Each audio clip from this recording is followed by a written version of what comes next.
औरत के ऊपर बुरी होने का ठप्पा पता कब लगता है? जब वो अपना राइट मांगना शुरू करती है, स्पेशली जब वो अपने हक के लिए आवाज उठाना शुरू करती है। आपसे वो ना एक मेमने की तरह, एक बकरी के बच्चे की तरह वो मैं करके आपके पीछे चल रही होती है, तब तक सब ठीक है। आप उसको अंडर द थंब रखते हो, वो खामोश रहती है। आप उसको टाइम नहीं देते हो, वो खामोश रहती है। आप यहां तक के सबके सामने उसकी इंसल्ट कर रहे होते हो। I have seen such couples जहां पे हस्बैंड पूरे खानदान के सामने इंसल्ट करता है, वो सर झुका के चली जाती है। वो ठीक है, बहुत अच्छी बहू है, बहुत अच्छी बीवी है, और क्राइटेरिया क्या रख लिया आपने? वो तो हस्बैंड के सामने आवाज ही नहीं उठाती, बहुत अच्छी बीवी है। ये क्राइटेरिया तुम्हारा? And the moment the day when she asks for her right, due right, आप सबसे पहला हमला, सबसे पहला अटैक उसके कैरेक्टर पे करते हो।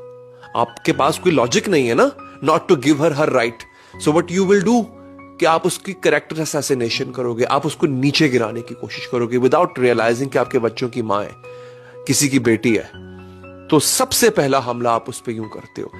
आपको पता है कि आज जो वर्जन उसका अब क्रिएट हो चुका हुआ है, जहां पे वो अपना राइट मांग रही है, जहां पे वो चाह रही है कि उसका खर्चा उठाओ, दो उसको पैसे घर चलाने के लिए, अगर वो हाउसवाइफ है तो, जहां वो आपसे आपका टाइम मांग रही है, जहां वो आपसे आपकी लॉयल्टी मांग रही है, कह रही है बस कर दो यार, इधर उधर मुंह मारना, प्लीज मेरे बन के रहो।